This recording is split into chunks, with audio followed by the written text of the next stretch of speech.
Como eu falei, essa vai ser uma revisão da expedição 3.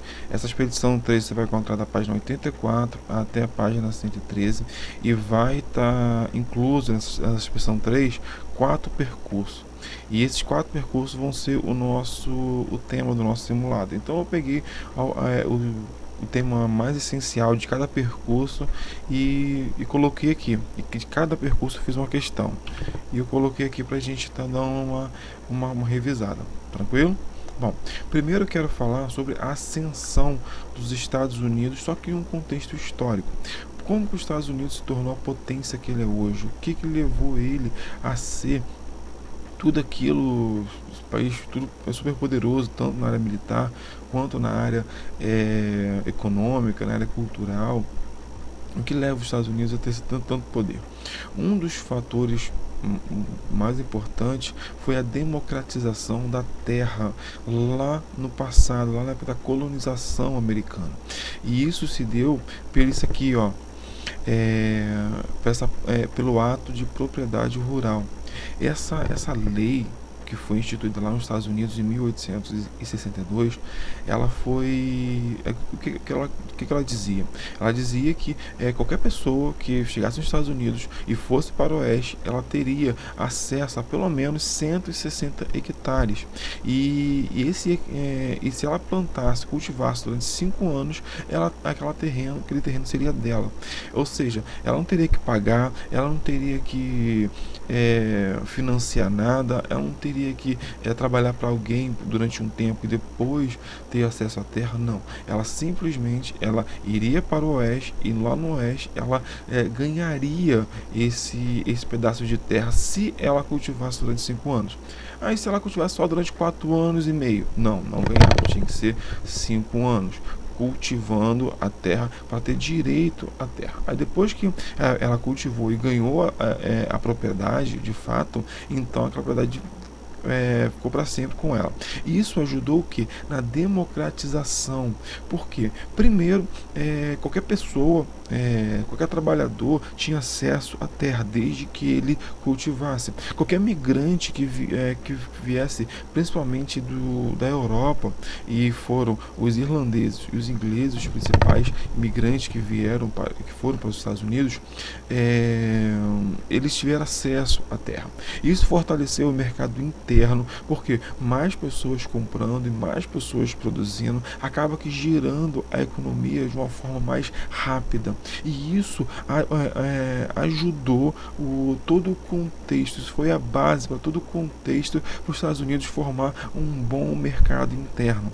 E o mais interessante disso aí é perceber que essa democratização da terra lá no passado, hoje ela não se faz mais tão verdade como lá no passado. Hoje, igual que no Brasil, tem muitas pessoas, muita concentração fundiária. No entanto, é menos concentrado do que aqui no Brasil em relação a um número de propriedades.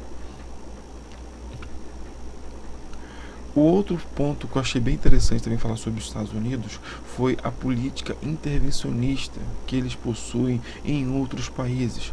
Mas o que é isso? Bom, é a política que ela foi desempenhada, ela foi planejada lá em 1823. Que ela dizia o quê? Os Estados Unidos nessa época já tinha conquistado a sua liberdade, já não era mais colônia, e eles não gostavam, não queriam ver outros países também submetidos, subjugados por suas colônias. Então começou a lançar um slogan que chamava que América para os americanos. Isso foi a doutrina Monroe. Essa doutrina ela pregava o quê? Que qualquer país de colônia ele tinha que ter liberdade e começou a intervir de fato em outros países. Por quê? Pensa comigo, se eu sou um país, por exemplo, a Argentina quer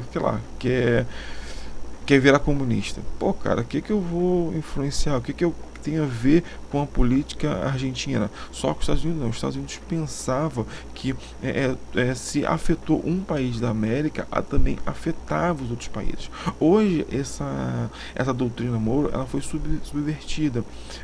Quando os americanos falam América para os americanos hoje, eles não falam, por exemplo, a América para os mexicanos, para os venezuelanos, para os brasileiros, para os norte-americanos, não.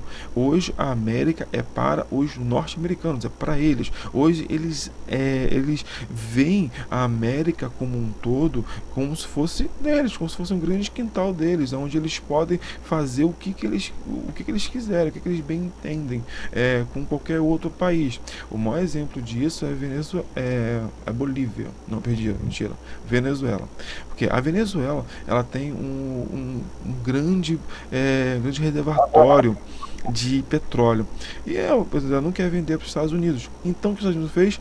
Bloqueou, colocou um monte de sanções na Venezuela. Então ninguém compra, ninguém vende para a Venezuela. Ou seja, os Estados Unidos ele faz com os outros países o que ele bem entender. Beleza? E essa doutrina Monroe, ela foi interessante também porque não só nesse período colonial, mas durante toda a história dos países da América do Sul e Central, você vê os Estados Unidos intervindo, você vê os Estados Unidos opinando na política interna desses países. Um exemplo mais claro foi na época da ditadura militar, no qual um ambiente internacional estava, o mundo bipolarizado, aonde o capitalismo comandado pelos Estados Unidos e o comunismo comandado pela União Soviética estavam em alta. Esses dois países estavam tentando atrair outros países para o seu lado. E o Brasil, a Guatemala, o Chile, estavam muito tentados a partir para o lado comunista. Por pouco o Brasil não foi um país comunista. Existem fatos históricos no qual mostra de fato o Brasil se relacionando mais com a União Soviética e quem sabe até atraída pela União Soviética. Só que os Estados Unidos, percebendo isso, ele interviu na política interna brasileira. Ele cedeu armas para o exército brasileiro e também emprestou dinheiro. Com isso, o exército brasileiro conseguiu fazer a ditadura militar, teve poder para fazer essa ditadura militar. Então, eu vejo que, em vez dos Estados Unidos permitir que o outro país ele tome as suas decisões próprias, mas ele vai intervir, ele vai tentar influenciar de forma que beneficie o seu próprio estado. Deu pra entender? Hein, galera? Sim. Sim. Bom, então saímos dos Estados Unidos e vamos diretamente para a China. Hoje, o que posso dizer que a China, esse grande mercado consumidor, esse grande mercado produtor de produtos industrializados, eu posso dizer que foi a abertura da economia. Antes do Mao Tse Tung morrer, que foi o cara que ele não pode dizer que criou, mas ele foi o cara que implantou o comunismo lá na China. A China vivia muito, muito mal, porque a China vivia um mercado fechado. Ela só comprava e só vendia de países comunistas. A União Soviética, Cuba, Coreia do Norte, se não me engano já era comunista. E com isso, a população em si vivia muito, muito, muito mal. Passava fome, morriam de doenças. Então, eles tinham grandes problemas em relação com a sua sociedade. Quando Mao Tse Tung morreu e o Partido Comunista Chinês assumiu o poder, eles tentaram implantar algumas reformas. E uma dessas reformas foi a abertura da economia. Mas o que significa isso? Eles abriram a economia deles para outras nações. Então agora eles não precisavam só fazer comércio com os países comunistas. Eles também podiam fazer comércio com países capitalistas, como Inglaterra, Estados Unidos, Alemanha e qualquer outro país capitalista que fosse. Isso foi um pontapé inicial. É claro que só a abertura econômica não atraía recursos, não atraía investimento para o seu país. Eles precisaram fazer outras coisas. E outro passo para o desenvolvimento chinês foi o investimento em, em locais muito específicos, como a área militar, a área industrial, a área agrária e a educação. Esses quatro pilares que o governo chinês investiu muito possibilitou a China chegar onde chegou. Por quê? Se eu invisto na área militar, eu acabo gerando a renda. Se eu invisto na área industrial, eu acabo agregando valor. Se eu invisto na área agrária, eu acabo gerando alimentos. Se eu invisto na área educacional, eu acabo formando pessoas aptas a trabalharem. Então, o investimento em cada área foi sempre, muito importante para a ascensão da China no mercado internacional atualmente. O outro ponto, outro fator também muito importante também foi a criação das ZEs, que são aquelas zonas especiais, zonas econômicas especiais. O que são isso? Imagina você, a China tem um território muito grande, se eu não me engano, é o segundo ou terceiro maior do mundo.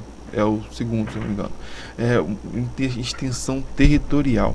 E o legal disso é que não tinha como investir em todo o país. Não tinha como investir, criar uma infraestrutura para as indústrias em todo o país. Então o que eles fizeram? Eles criaram algumas zonas, algumas áreas especiais, principalmente próximo ao litoral para exportação e criaram e deram infraestrutura naquela região. Construíram estradas, rodovias, ferrovias, aeroportos e também abastecimento de água, esgoto, comunicação de internet, telefone, ou seja, criaram toda uma infraestrutura para receber as indústrias estrangeiras vindas de outros países. E o mais legal disso aí, que não foi só essas medidas. Por exemplo, abaixaram os impostos, diminuíram muito, muito, muito mesmo impostos para essas indústrias. O salário era muito baixo. Para que essas empresas, quando viessem lá de fora, eles chegassem na China e ganhassem algum valor, tivesse algum Quê? benefício maior. Tem alguém com o microfone Ok. aberto. Gabriel? Valeu, Gabriel. Então, Desculpa, professor. nada.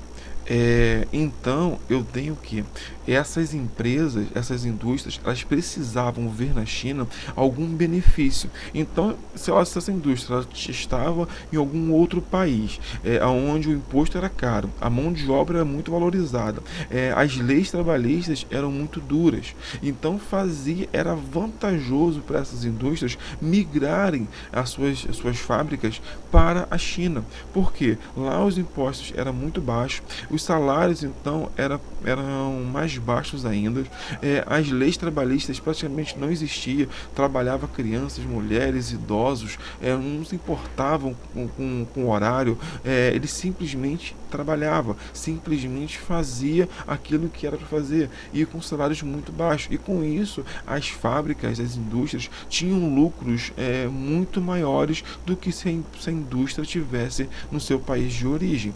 E por esse motivo, a China começou a crescer e a crescer muito, impulsionada por esses investimentos, a abertura da economia de mercado, as zonas econômicas especiais e os investimentos naquelas áreas. Daí então eu tenho o que é chamado de economia socialista de mercado. Na época foi muito discutido. Eu lembro quando eu estudava, há muito, muito tempo atrás, falava que o. Obrigado, filho. Muito obrigado. Eu lembro que o professor tentava explicar e a gente não entendia, mas como assim? O país ele é socialista, comunista, mas ao mesmo tempo ele é capitalista? Como assim? Porque esse mercado era muito novo. Então, explicando bem o que é a economia socialista de mercado é o que? O capitalismo ele domina a economia.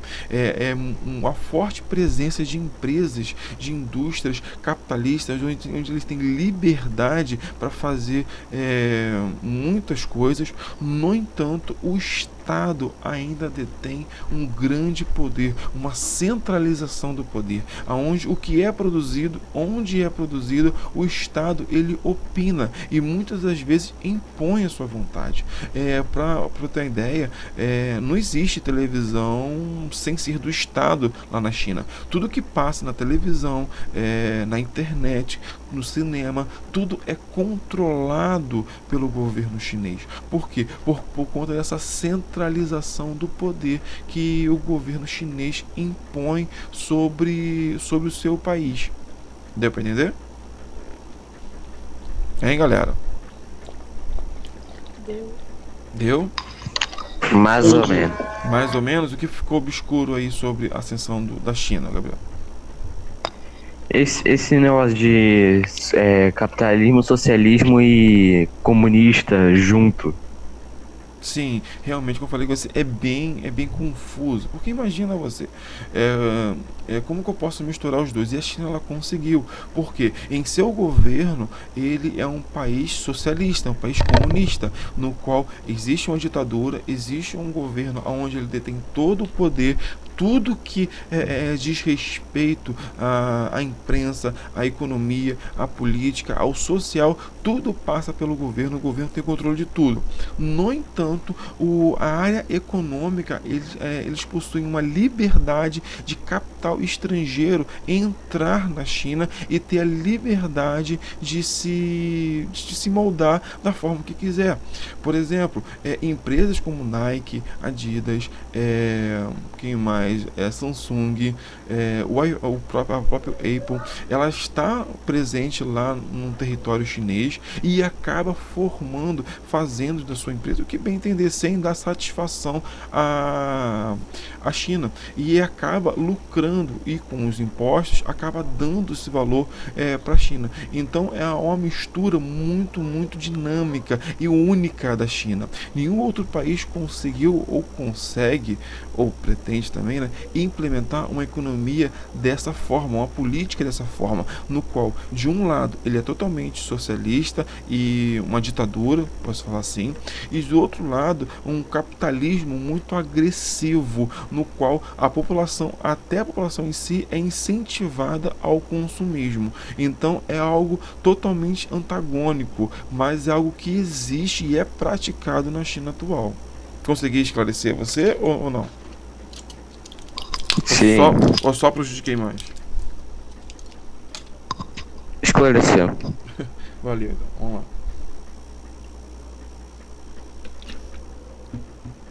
Bom, passando agora para os brinks agora. Como falei com vocês, os brinks, eles são um grupo, não é um bloco econômico. Eles são um grupo de países que se juntaram para se ajudar, mas não são um bloco econômico, porque não tem leis, por exemplo, de livre comércio, por exemplo, de livre passagem para a população. Eles são um grupo de países emergentes. Mas o que é um país emergente? Um país emergente é um país que está próximo a se desenvolver, ele está emergindo, ele está às portas de ser um país desenvolvido.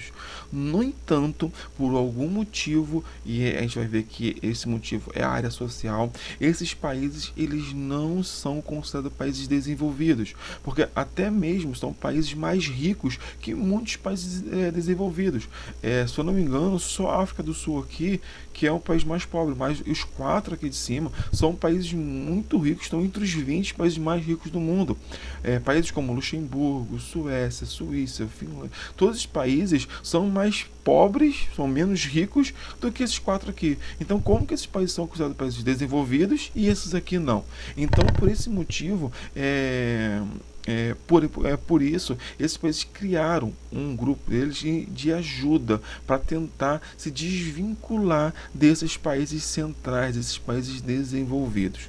E cada um, eu posso dizer, é claro que não é assim literal, não é só isso que eles ajudam, mas de alguma forma eles podem contribuir com esse bloco.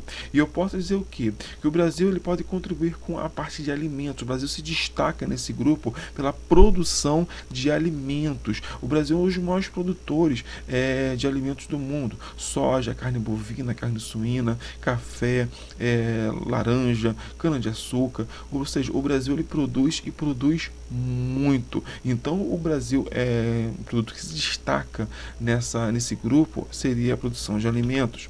Já a Rússia se destacaria pela produção de energia. O território russo ele é muito vasto, é o maior do mundo, e em seu território se encontram muitas riquezas energéticas, como petróleo, carvão, gás natural, e com isso ele consegue, ele pode se destacar em relação a essa matriz energética. Para você ter uma ideia, o petróleo que abastece a Europa praticamente todo vem da Rússia.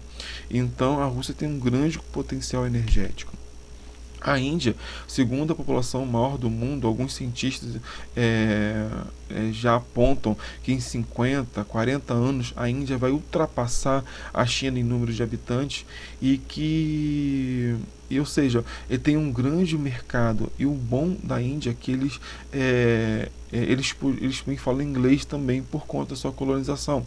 É até engraçado você ver filmes e séries americanas que geralmente quando tem alguém tentando, pedindo ajuda pelo telefone, tipo call center, tem sempre um indiano atendendo. Por quê? Porque os maiores call centers americanos estão situados na Índia por conta do custo. Ou seja, a Índia ela possui esse poder de serviço, de estar servindo, principalmente pela mão de obra qualificada. A China eu posso destacar como mercado consumidor. Atualmente, a maior população mundial e tem o maior poder de consumo de todas as 5 nações aqui. A sua população ela está sendo, pode dizer assim, cultivada, ela está sendo treinada ao consumismo. O mesmo modelo econômico americano, a China também está praticando também, de sua população está consumindo uma grande parte da produção que o país produz. E isso gera o quê? Gera um grande mercado consumidor. Lá no passado, quando a China ainda estava em desenvolvimento, a maior parte dos produtos criados ou formados lá na China era exportado para outros países. Hoje esse cenário mudou. Hoje a maior parte dos produtos produzidos na China ficam na China e são vendidos para os próprios chineses, porque atualmente esses chineses eles possuem um poder de compra muito maior do que lá no passado. E a África do Sul eu posso destacar em relação aos minérios, ouro, pedras preciosas, diamantes, tudo isso eu posso estar destacando a África do Sul. Não que o território da África do Sul possui muito recurso como esse, mas a África do Sul pode-se dizer que é a porta de entrada para os outros países da África. Então ele é muito importante para o grupo por conta disso. Mas como eu falei com vocês, nem tudo são flores. Os países eles não possuem posso dizer, eles são muito ricos, eles possuem um grande poder econômico em suas economias. No entanto, eles não são países desenvolvidos e não são disso por causa dos indicadores sociais. Esses indicadores sociais, quando eu paro para olhar friamente, eu vejo que esses países ainda estão muito atrás dos países desenvolvidos. Por exemplo, a taxa de mortalidade infantil ainda é muito alta aqui no Brasil. Na Índia, então, nem se fala. Eu tenho indicadores sociais muito elevados. É por esse motivo que esses países não são considerados países desenvolvidos. Se eu olhar aqui, a taxa de analfabetismo, a média de estudo, o IDH, tudo isso vai apontar para o quê? Para os péssimos investimentos na área social de cada país. E o interessante é observar aqui, das 5 nações, a Rússia é o melhor em relação aos indicadores sociais. O que explica isso seria a Rússia ter herdado da antiga União Soviética toda a infraestrutura que a União Soviética possuía. Quem não sabe, a União Soviética foi o segundo país mais rico do mundo, principalmente nos anos de Guerra Fria, onde o mundo era bipolar. A União Soviética investia muito em áreas sociais, transporte, energia, e com isso, quando a União Soviética se desfez, a Rússia, que herdou boa parte dessa infraestrutura, se beneficiou com isso. É por isso que, se eu olhar aqui, ó, as menores taxas, os melhores indicadores sociais são do povo russo. Em contrapartida, os piores indicadores sociais são Índia e África do Sul. Índia por uma questão cultural, porque por conta da cultura indiana, acaba que eles não investindo muito nessa área social, principalmente na área posso falar assim, sanitária. Já a África do Sul é porque falta dinheiro mesmo. A África do Sul é o país mais pobre, menos rico desses países aqui. Mais pobre não, menos rico é mais bonito falar, né?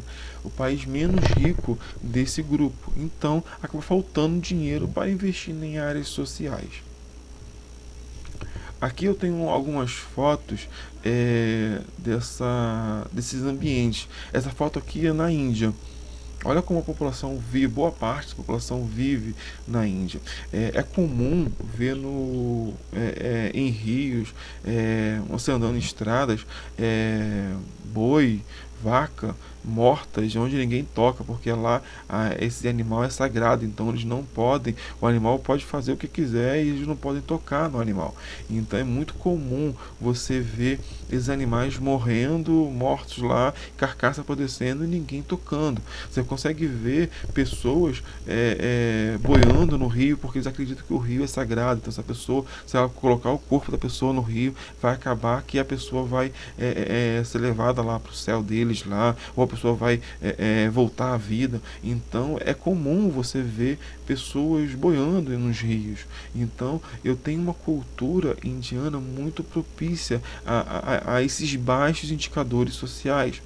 E aqui eu tenho uma foto, eu não sei se aqui é África do Sul e aqui é Brasil, ou se aqui é Brasil ou aqui é África do Sul.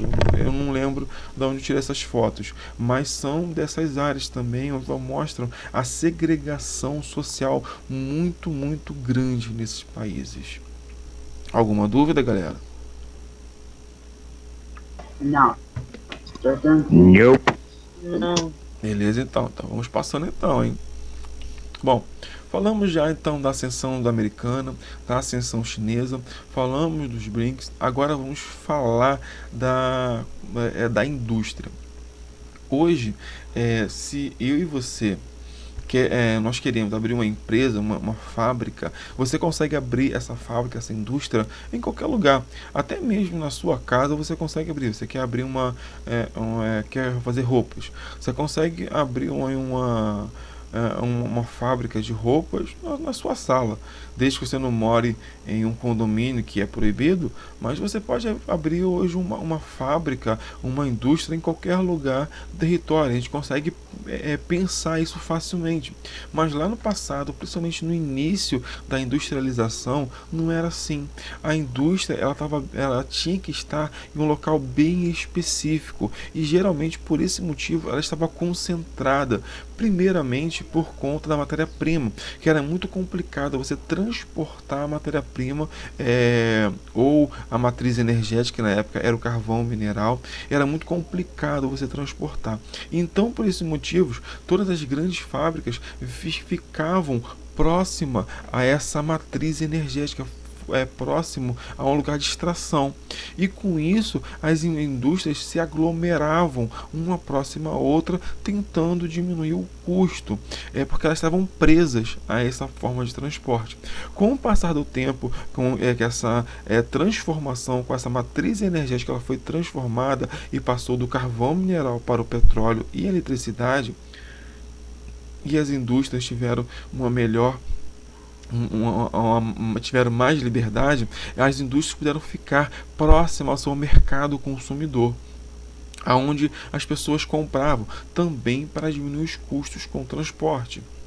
Só que, como falei com vocês, conforme foi passando, foi evoluindo os meios de transporte, como trens, ferrovias, rodovias, aeroportos, tudo isso ajudou a propagar melhor e a distribuir melhor o que era produzido nas fábricas. Então a indústria ela não precisava ficar próximo ao seu mercado consumidor, nos grandes centros econômicos, nos grandes centros das cidades. Então ela conseguia procurar outros lugares. Aí você fala, professor, por que uma indústria, ela estando no centro da cidade, por que ela sairia, ela iria para outro lugar? Por alguns fatores. Primeiro, pressão ambiental. Órgãos, tanto do governo como fora do governo, mas órgãos ambientais, eles começavam a pressionar as indústrias para saírem do centro. Por quê? No centro comercial, onde possui o maior número de pessoas, e geralmente são as pessoas mais ricas da cidade.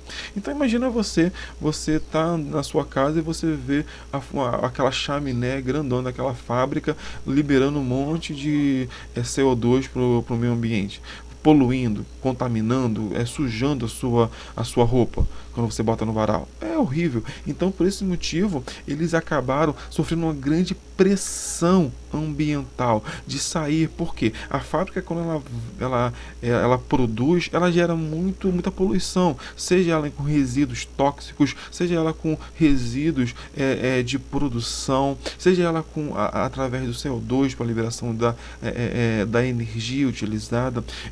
A fábrica ela produz muita poluição sonora, visual, de gás, ou seja, então ela sofreu uma grande pressão para sair desse centro. Isso não era o principal, mas sofria pressão. O segundo fator seria o fator econômico. Você já reparou não sei se vocês repararam, claro, né? Mas é muito mais caro eu alugar alguma propriedade próxima aos centros comerciais. Por exemplo, uma casa ela é muito mais cara de alugar no centro de Niterói do que aqui em Santa Isabel, que é longe de tudo, onde eu tenho que ficar 2 horas no ônibus para chegar em qualquer lugar decente. Então, eu tenho que o valor econômico do aluguel, do terreno, acaba influenciando. Era mais barato para as fábricas, para as indústrias, alugar um terreno ou comprar um terreno em outro lugar distante do centro comercial, do centro da cidade.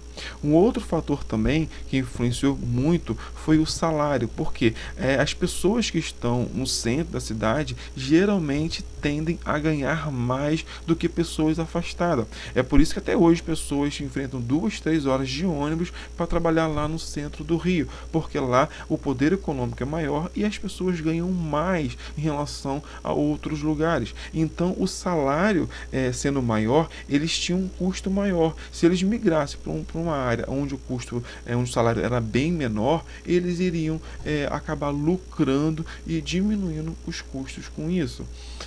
Um outro fator que eu posso estar destacando também seria em relação a incentivos fiscais. Por quê? Se o centro comercial ele não precisa dar incentivo fiscal nenhum. As pessoas estão lá porque querem estar num lugar onde tem o maior giro de riqueza daquela área.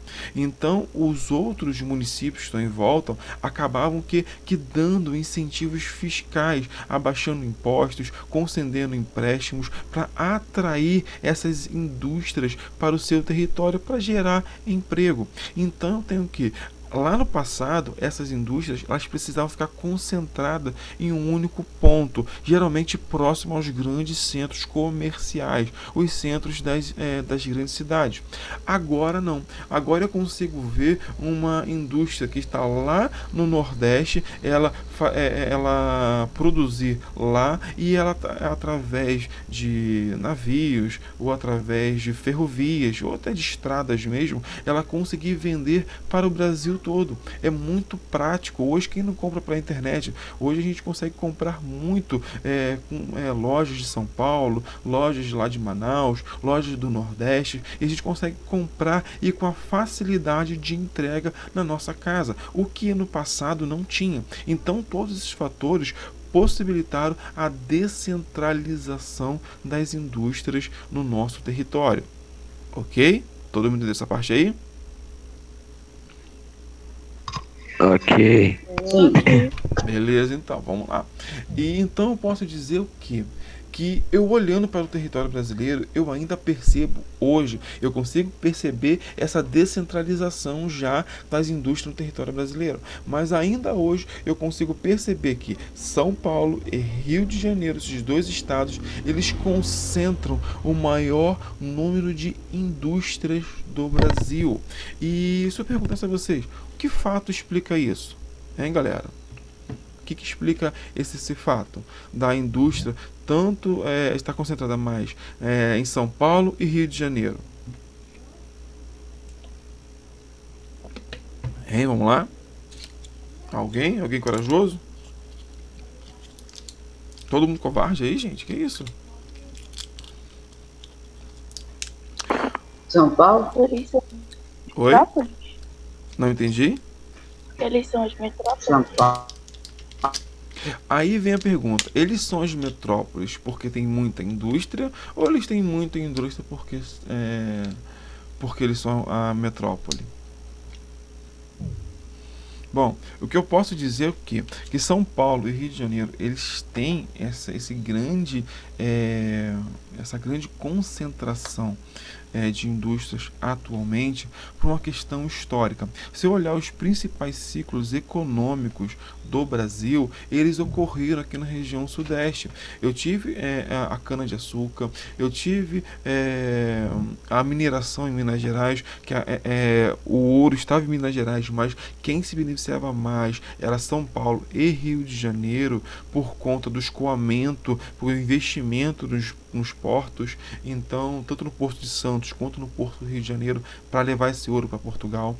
Eu tive o ciclo do café, que era em São Paulo e que deu muito dinheiro para São Paulo, que se adaptava melhor lá nas terras roxas de São Paulo. Eu tive a capital de Portugal ser no Rio de Janeiro, o Rio de Janeiro ser capital de Portugal, onde o rei de Portugal ficou aqui por um bom tempo, e com isso grandes investimentos foram implementados aqui no Rio de Janeiro, como estradas, ferrovias, teatros, bibliotecas, universidades. Tudo isso foi o que foi implantado em São Paulo e Rio de Janeiro. Quando chegou na década de 29, quando a Bolsa de Valores de Nova York quebrou, o carro-chefe do Brasil era o café. Era o produto mais comercializado, era o principal produto para gerar PIB no Brasil.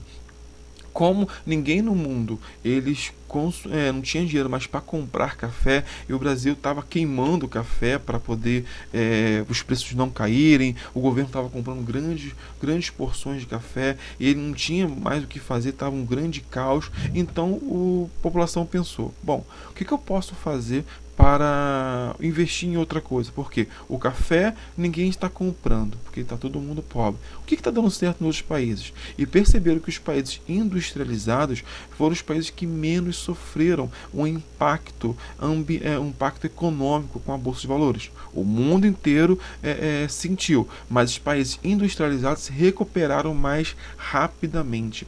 Então o governo brasileiro investiu de fato em indústrias. E quem tinha dinheiro para construir indústrias? Porque toda essa tecnologia nova demandava recursos. Então, quais eram os estados que tinham melhores infraestrutura de transporte, de escoamento, onde a população tinha maior poder econômico, financeiro para comprar esses produtos industrializados? São Paulo e Rio de Janeiro. Por esses fatores, São Paulo e Rio de Janeiro, principalmente São Paulo, acabou concentrando o maior número de indústrias do Brasil por muito tempo. Até hoje Só que hoje eu consigo ver uma descentralização dessas indústrias no nosso território. Todo mundo entendeu? Hein, galera? Por quê? Sim. Sim. Sim? Todo mundo? Beleza, então. Bom, ficamos por aqui hoje. Caso você tenha